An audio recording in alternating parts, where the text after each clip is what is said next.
بسم اللہ الرحمن الرحیم۔ ناظرین کرام، یوٹیوب چینل میں میں ہوں امتیاز احمد طارق۔ آج کی جو سب سے اہم ڈیولپمنٹ ہوئی ہے وہ ہے گلگت بلتستان کے الیکشن۔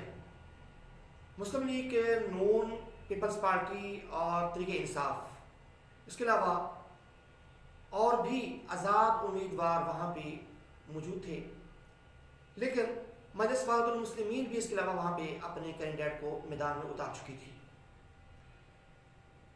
محسوس یوں ہو رہا تھا کہ جس طرح بلاول بھٹو نے 24 دن گلگت بلتستان میں لگائے ہیں اور محنت کی ہے، اگلی حکومت ان کی بنے گی۔ اور ہمارے بہت سارے تجزیہ نگار وہ بھی یہ کہہ رہے تھے کہ بلاول کی جی ایچ کیو کے ساتھ کچھ بات چیت ہو چکی ہے، لہٰذا جی ایچ کیو اگلی حکومت بلاول بھٹو کو دیں گے گلگت بلتستان کی۔ اور اگر اگلی حکومت بلاول کو ملتی ہے تو مرکز کے اندر بھی بلاول کو ہی حکومت ملے گی۔ یہ کیا سرائیاں ہو رہی تھی اور ہمارے بہت سارے جو تجزیہ نگار تھے وہ یہ دعوے کر رہے تھے، لیکن گزشتہ رات ان کے سارے دعوے غلط ثابت ہوئے۔ اور ایک بات واضح ہو گئی کہ ہماری جو اسٹیبلشمنٹ ہے اس نے نہ تو ماضی کے اندر کبھی مداخلت کی الیکشن کے اندر، اور نہ اس نے موجودہ الیکشن کے اندر کوئی مداخلت کی ہے۔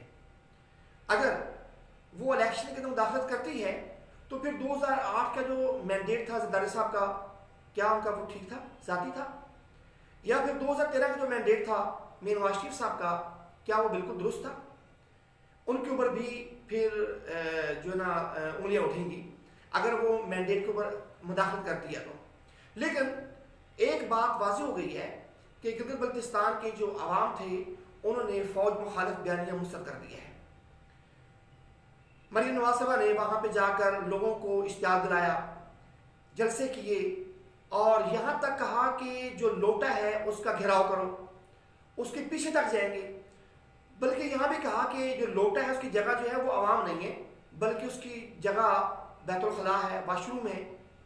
تو اپنے جو مخالفین تھے ان کو نے بڑے تانے دیے، اور اس طرح انہوں نے بڑی سخت زبان استعمال کی۔ اور پھر ہر جلسے کے اندر ان کی کوشش یہ ہوتی تھی کہ وہ یہ کہیں کہ بھائی آپ کے ووٹ چوری نہیں ہونے دوں گی، میں آپ کے ساتھ کھڑی ہوں، آپ کے ووٹ ماضی میں چوری ہوئے ہیں۔ حالانکہ گلگت بلتستان میں کبھی ایسا نہیں ہوا، وہاں پہ نہ تو ووٹ چوری ہوئے، نہ ہی کوئی کسی کے مینڈیٹ چوری ہوا، اور نہ ہی کوئی افراتفری پھیلی، کچھ بھی نہیں ہوا۔ حقیقت میں ہمارے جو سیاسی پارٹیز ہیں پاکستان میں موجود ہیں، ان کی کوشش یہ ہوتی ہے کہ ہم کسی نہ کس طرح بات اس نہج تک لے جائیں کہ وہاں کے جو لوگ ہیں وہ متنفر ہو جائیں۔ لیکن بات یہ ہے کہ گلگت بلتستان کی چونکہ عوام لکھے پڑھے لوگ ہیں، انہوں نے اس وقت جو فوج مخالف بیانیہ تھا اس کو مسترد کر دیا ہے، ایک بات۔ دوسری بات یہ ہے کہ انہوں نے یہ کہہ دیا کہ ہم نے اپنے مفاد کے لیے کام کرنا ہے، ہمارا جو مفاد ہوگا ہم اپنے مفاد کو دیکھیں گے، چیز ہے کہ ہم جو پولیٹیکل پارٹیز ہیں پاکستان کے اندر ان کے مفاد کو دیکھیں، ایسا نہیں ہوگا۔ حقیقت میں مریم نواز صاحبہ اور بلاول نے جو ملاقات کی تھی، وہاں پہ ان کی ملاقات ہوئی تھی، اس ملاقات میں 2-3 باتیں ان نے اس پر اتفاق ہوا تھا۔ پہلی بات پر اتفاق یہ ہوا تھا کہ ہم تو سیٹ ایڈجسٹمنٹ کر لیں، لیکن چونکہ وقت گزر چکا تھا، اور وقت گزرنے کے بعد یہ نہیں ہو سکتا تھا کہ وہ سیٹ ایڈجسٹمنٹ کر لیں، کیونکہ ان کا جو کینڈیڈیٹ تھا اگر وہ وہاں پہ اپنی نامزدگی واپس بھی لے لیتا تو پھر بھی بیلٹ پیپر چھپ چکے تھے، اس کے اندر ان کا نام بھی آ چکا تھا، تو لہٰذا کسی نہ کس طرح تک یہ خطرہ موجود تھا کہ ان کے جو محبین ہیں، جاننے والے ہیں، وہ ووٹ دوسری پارٹی کو کاسٹ نہیں کریں گے، ایک بات۔ اس لیے اس کے اوپر عمل درآمد نہیں ہو سکا۔ جو دوسری بات ہوئی تھی ان کی آپس میں اتفاق رہا ہوا تھا، وہ یہ ہوا تھا کہ ہم گلگت بلتستان کے اندر اگر ہمیں ووٹ ملتے ہیں، ہمیں کہیں سے بھی کوئی دھاندلی کی بات سنائی دیتی ہے، ہم اس الیکشن کو مسترد کر دیں گے، ایکسیپٹ ہی نہیں کریں گے۔ لیکن بات یہ ہے کہ کل سارا دن ہمارا پورا میڈیا وہاں پہ موجود رہا، جو الیکشن کمیشن کے نمائندے تھے وہ موجود رہے، خود مسلم لیگ نون پیپلز پارٹی کے جو نمائندے تھے وہ وہاں موجود رہے۔ کسی نے بھی آ کر، اور اس کے علاوہ جو نمائندہ کار وہاں موجود تھے، پیپلز پارٹی کے تھے امیدوار، یا مسلم لیگ نون کے تھے، یا کوئی اور امیدوار تھے وہاں پہ کسی بھی پارٹی کے، کسی نے یہ الزام تراشی نہیں کی کہ بھائی یہاں پہ دھاندلی ہوئی ہے، کسی جگہ پہ الیکشن رکا ہوا ہو، ایسا کبھی نہیں ہوا۔ جبکہ پاکستان میں ایسا ہوتا ہے، ہمارے ہاں یہ معمول ہے، वहाँ पे ऐसा नहीं हुआ। इसलिए वो जो एक धांधली की रेट थी कि वोट चोरी होंगे, हमारे वोट हमारी संदूकड़ी से नहीं निकलेंगे, किसी और से निकलेंगे जाकर, वो जो एक बयानिया था वो अवाम ने मुस्तरद कर दिया। और वो जो एक खौफ व हरास फैलाया हुआ था कि गिलगित बल्तिस्तान में बड़ा फसाद होगा, खून रेजी होगी, बड़े मामलात होंगे, अल्लाह का शुक्र है कल के जो इलेक्शन थे गिलगित बल्तिस्तान के बड़े पुरअमन हुए हैं। और पुरअमन इलेक्शन की दाद देनी पड़ती है इंतज़ामिया को, वहाँ की मकामी इंतज़ामिया को, चीफ इलेक्शन कमीशन को, वहाँ की जो निगरान हुकूमत थी उसको। इस वक्त सूरत ये है कि मुस्लिम लीग नून उसके पास 2 उम्मीदवार हैं, 2 सीटें उसके पास हैं मुस्लिम लीग नून के पास। पीपल्स पार्टी जो है इस वक्त तक तकरीबन 5 सीटों के ऊपर वो आगे जा रही है, उसके पास 5 सीटें हैं। पीटीआई उसने 9 सीटें हासिल कर ली हैं, जबकि जो 6 उम्मीदवार हैं वो आज़ाद भी जीत चुके हैं। इसलिए ये कहा जा सकता है पीपल जो पीटीआई है वो वहाँ पे हुकूमत अपनी बना लेगी। साफ सारे आज़ाद उम्मीदवार जो हैं वो हमेशा जीतने वाली पार्टी के साथ होते हैं। एक तो आज़ाद उम्मीदवार उनके पास चले जाएंगे, 9 उनके अपने हैं, 6 वो हो जाएंगे, तो 9 6 15।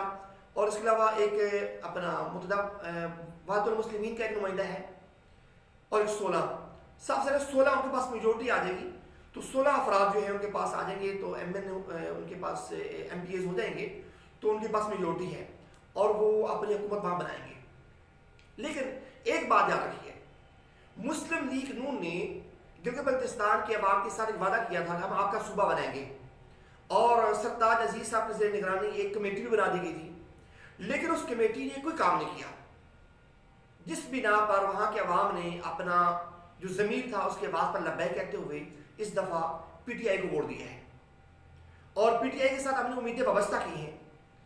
अगर पीटीआई ने जो एक नारा लगाया है, ऐलान भी किया वज़ीर आज़म साहब ने वहाँ पे जाकर कि हम एक तो ये करेंगे कि आपका सूबा बनाएंगे, पीटीआई अगर सूबा नहीं बनाती तो उसको भी अपना हशर याद रखना चाहिए, जैसे आज मुस्लिम लीग नून का हुआ है वैसे ही होगा। एक बात। दूसरी बात यह है कि ओवरसीज़ की जो मामले खसूसी हैं वज़ीर आज़म साहब के जुल्फी बुखारी साहब, उनने वहाँ पे जाकर स्पेशल ऐलान किए हैं कि हम यहाँ पे होटल बनाएंगे, सेहत को फ़रोग़ देंगे, आपकी जो मुश्किलात है उसको दूर करेंगे, तरक्याती काम होंगे। जो वादे उनके साथ किए गए हैं उन वादों को पूरा करना बहुत ज़रूरी है। अगर आप उनके वादों को पूरा नहीं करेंगे तो फिर जो पीपल्स पार्टी के मेहदी शाह साहब के साथ हुआ है, जो हफीज़ रहमान साहब के साथ हुआ है, कल को पीटीआई के जो उम्मीदवार उनके साथ भी नहीं हो सकता है। आज अगर मुस्लिम लीग नून को वहाँ पे सिर्फ 2 सीटें मिली हैं तो इसकी वजह सिर्फ यही है कि मुस्लिम लीग नून ने जो वहाँ पे वादे किए थे अपने वादों को पूरा नहीं किया। एक बात। और अब लोग आज कहते हैं कि भाई गिलगित बल्तिस्तान में बड़े तरक्याती काम हुए हैं, कोई दो राय नहीं है, तरक्याती काम लाजमी हुए हैं, लेकिन वो तरक्याती काम जो हुए हैं वो कोई हुकूमत ने नहीं किए। वो तरक्याती काम जो हुए हैं वो सी पैक का हिस्सा है। सी पैक का मरकज जो है वो गिलगित बल्तिस्तान है, उसका दिल है, वहाँ उसका गढ़ है। तो जो सी पैक के जितने मनसूबे थे उसके तहत वहाँ पर काम हुआ है। इसलिए ये कहना कि जी भाई जो मुस्लिम लीग नून की हुकूमत है उसने वहाँ बड़े काम किए हैं और क्रेडिट उनको जाता है, नहीं, मुस्लिम लीग नून की हुकूमत ने वहाँ पे कोई काम नहीं किया। अगर वो काम करते तो आज हफीज़ रहमान साहब जो है वो कभी ना हारते।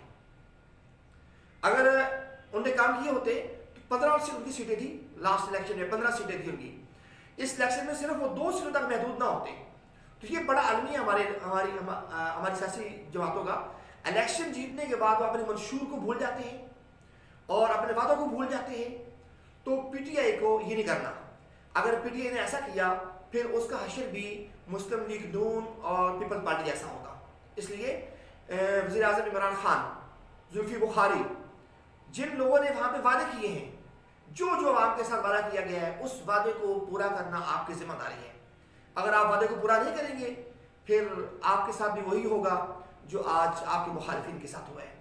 और आखिर में फिर वही बात कि गिलगित बल्तिस्तान के अवाम जिस तरह मुस्लिम लीग नून का बयानिया मुस्तरद किया है, मुझे उम्मीद है इंशाअल्लाह पाकिस्तान की जो अवाम है वो भी इस बयानिए से लाताल्लुक़ हो जाएंगे और पाकिस्तान की फ़ौज के साथ मिलकर इसको मजबूत बनाएंगे और अपने मुल्क को मजबूत बनाएंगे।